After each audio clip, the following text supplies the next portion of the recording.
it's important to understand, and when we get into the mechanisms of LDL cholesterol, this is a total lifetime exposure risk.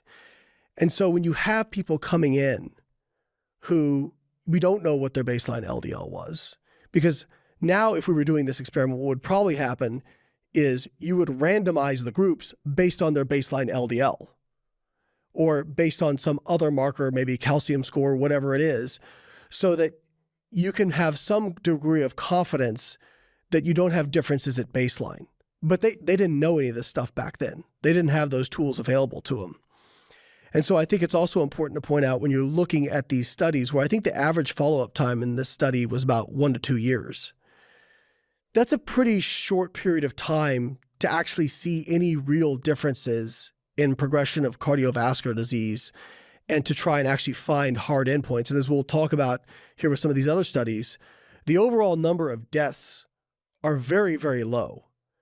Even to the point in one trial, like the corn oil trial. Yeah, let's talk about that trial, because I was going to say, to get around your point about duration, the Sydney heart study, which is the one you're referring to, attempts to solve this.